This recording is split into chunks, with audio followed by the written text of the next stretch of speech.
There are years that pass without much fanfare, and then there is 1978. It was the year music split in two. On one side, the world dressed in white to dance under mirror balls, and on the other, rock became so perfect it seemed made in a lab.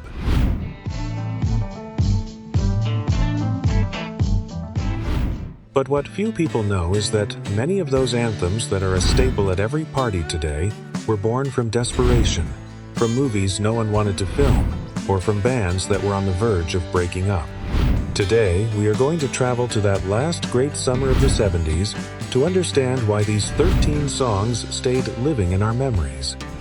Get ready to snap your fingers and remember past loves. Number 13.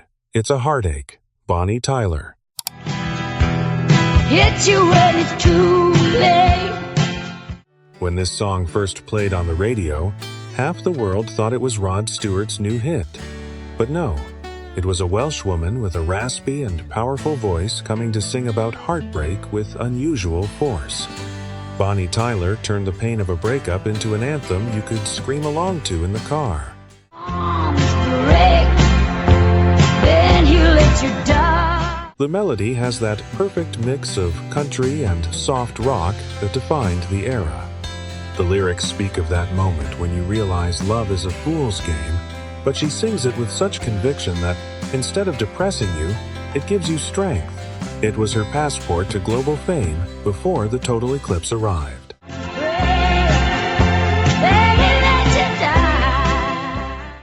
The ending, where her voice breaks slightly while the acoustic guitar accompanies her, is pure honesty. It is a song that smells of the highway and early morning coffee, but if we're talking about high voices and delicate feelings, the Gibb family has a lot to say. Number 12, Emotion, Samantha Sang.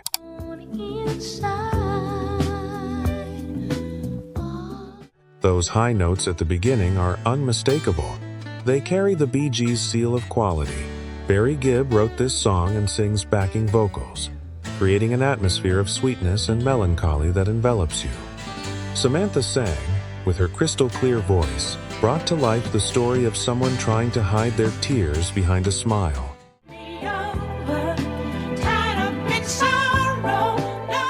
It was a resounding success because it captured that universal feeling of staying strong after a goodbye. The production is soft, almost like a summer breeze, allowing the vocal harmonies to shine without competition. It's one of those songs that makes you close your eyes and sway gently.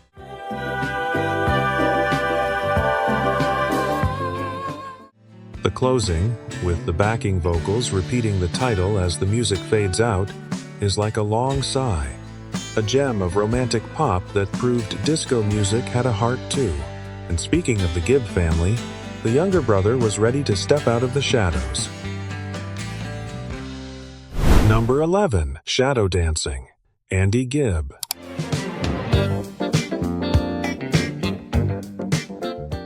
That disco bass and orchestral strings announced that the party had started. Andy Gibb, the Bee Gees' little brother, proved with this track that he had his own light. He was the first solo artist to have 3 consecutive number ones in the United States, and this song was the peak of his short but brilliant career.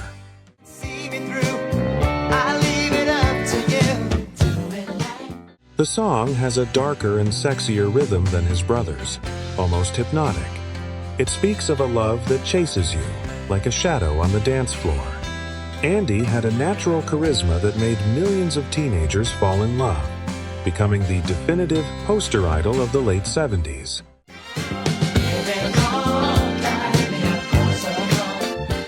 The instrumental ending, with the orchestra and the funk rhythm, left you wanting to keep dancing all night long. It is a bittersweet memory of a talent gone too soon. But now, get ready, because the undisputed queen is about to take the microphone. Number 10, Last Dance, Donna Summer. Last dance. It starts as a tender ballad, almost a lullaby, fooling you completely, and suddenly the rhythm explodes. It is the song every disco in the world played to warn that the night was ending and you had one last chance to find love before they turned on the lights. Yes, it's my last dance. It won an Oscar because it was part of the movie Thank God It's Friday, but it transcended cinema to become the anthem of nocturnal hope. Donna Summer's voice goes from softness to absolute power in seconds, proving why she was the owner of the dance floor. She forced you to leave your soul in that last dance.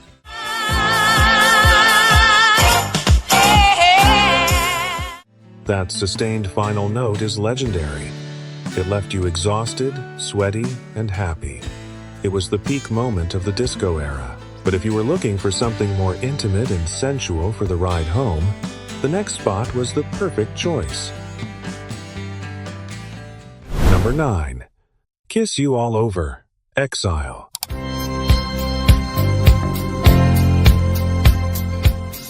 This was the quintessential sensual ballad of that year. It has a very soft keyboard and a voice that, more than singing, whispers promises of a long night in your ear. It was a giant hit that stayed at number 1 for 4 weeks, being the perfect refuge for romantic moments in 1978. Can't believe it's true. When you lay in my arms, you do. Although the band came from rock, here they achieved a soft rock sound that was irresistible. The lyrics didn't beat around the bush. They were direct and passionate, but with an elegance that allowed it to play on the radio at any hour. It was the song you hoped they would play when you were with that special someone.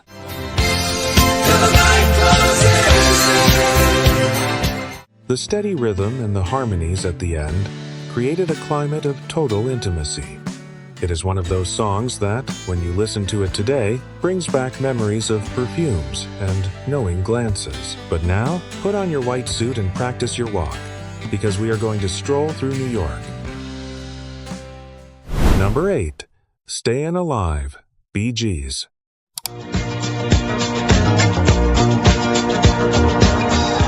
That drum beat at the beginning isn't just music.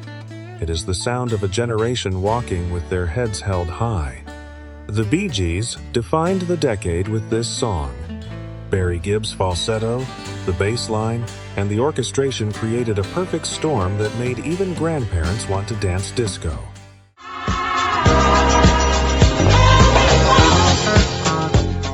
Originally, it wasn't going to be a single, but the public's reaction to seeing Travolta walking to it at the start of Saturday Night Fever was so brutal they had no choice. The lyrics, curiously, are quite dark and speak of surviving in a tough city. But the rhythm is pure vital celebration.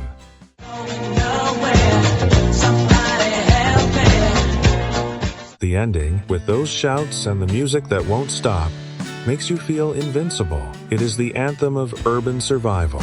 And speaking of New York and authentic people, Billy Joel gave us the most honest declaration of love. Number 7. Just the Way You Are, Billy Joel. You never let me down before. That soft keyboard intro and the subsequent saxophone are pure class. Billy Joel wrote this for his first wife, telling her he didn't want clever conversation or image changes. He wanted her just the way she was. In an era of heavy makeup and posing, this honesty disarmed the world. Don't go trying some new. The song flows like an intimate conversation. Billy admitted he dreamed the melody and lyrics, and that it flowed almost effortlessly. It is an anthem to acceptance that resonated with anyone who ever felt insecure in a relationship. Phil Woods' saxophone solo is, simply put, one of the best in pop history.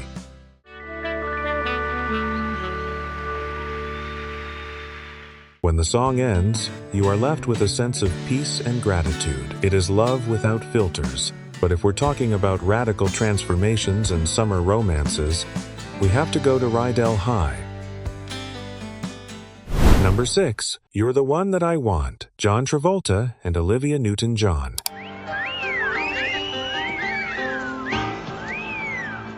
That descending bass warns you that something big is about to happen. It was the moment Sweet Sandy put on black leather pants and Danny Zuko dropped to his knees.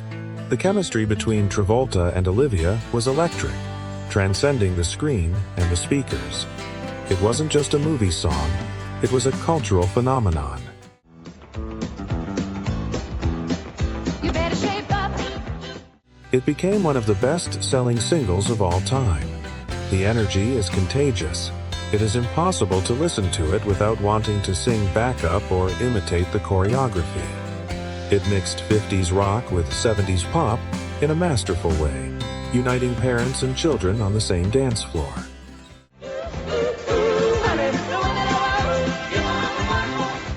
The ending, with those high-pitched shouts and the laughter in the background, is pure fun.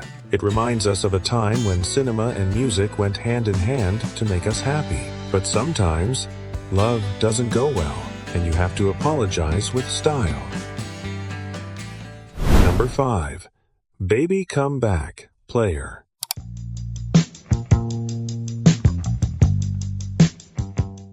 That opening keyboard and soft guitars defined what we now call yacht rock. It is the story of someone trying to forget their ex by spending all their money and pretending to be okay, but who eventually breaks down and asks them to come back. The vocal harmony is so perfect it makes desperation sound sweet.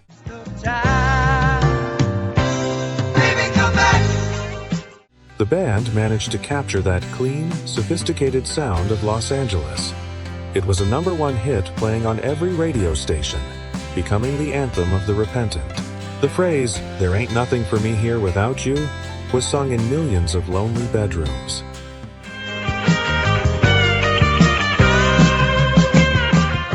The closing, with the backing vocals repeating the plea, fades out slowly like the protagonist's hope. It is an elegant song for broken hearts, but if sadness trapped you, the solution was to go out into the night and dance. Number 4. I Love the Nightlife, Disco Round, Alicia Bridges.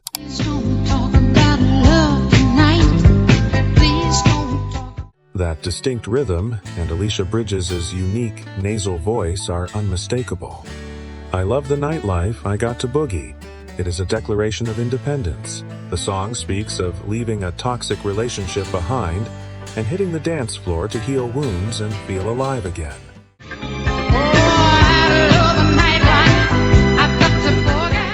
Although many consider it a one-hit wonder, its impact was enormous.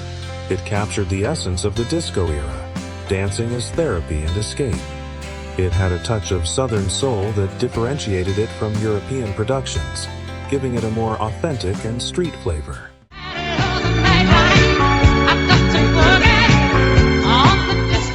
The repetitive ending invited you to keep spinning under the mirror ball. It was the perfect medicine for heartbreak. But the most surprising thing of 1978 was seeing the kings of rock and roll succumb to this rhythm. Number 3. Miss You, The Rolling Stones.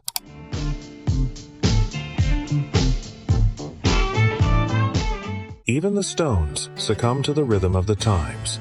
Mick Jagger wrote this after spending many nights in New York discos, absorbing the atmosphere. The result is a blues with a dance beat, where Bill Wyman's bass and Charlie Watts' drums create a solid and funky bass that surprised purists. Puerto Rican girl just is dying to meet you. We gon' bring a case of wine. The harmonica, sounding lonely and sexy at the same time, gives it that street touch typical of the band. Jagger sings with his drawling style, talking about wandering through Central Park, missing someone, mixing urban loneliness with the urge to dance. It was proof that rock and disco could coexist and create magic.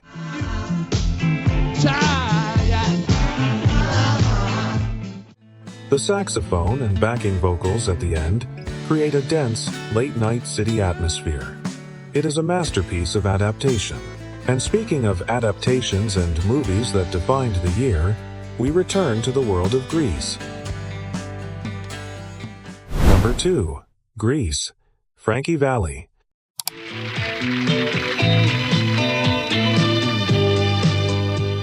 It is the movie's title track, but curiously it doesn't play in the plot, but in the animated credits.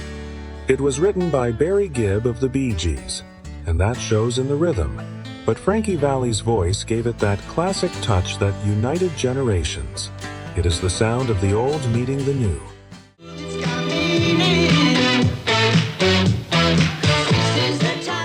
The lyrics are a bit abstract, saying that Grease is the word, but the music is so powerful, with that triumphant brass section, that it makes you feel like you belong to a gang. It was a massive hit that prepared the audience for the cinematic experience of the year.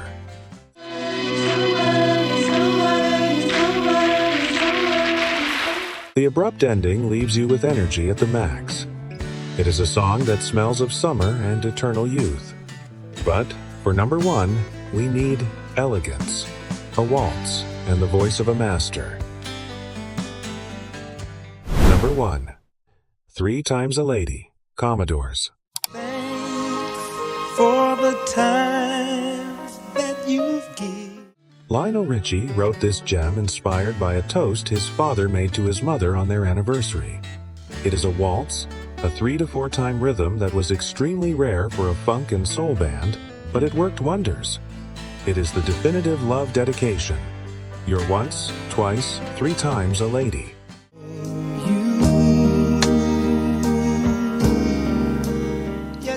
It was Motown's first number 1 in the UK, and consolidated Lionel Richie as the great balladeer of his generation. The song played at every wedding, anniversary, and special moment of 1978. It has a class and simplicity that make it timeless.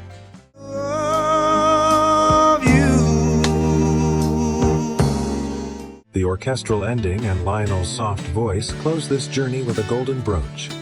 It is the song that reminds us that, amidst so much dancing and neon lights, classic love and respect remained the most important thing. Thanks for joining me to remember this incredible year.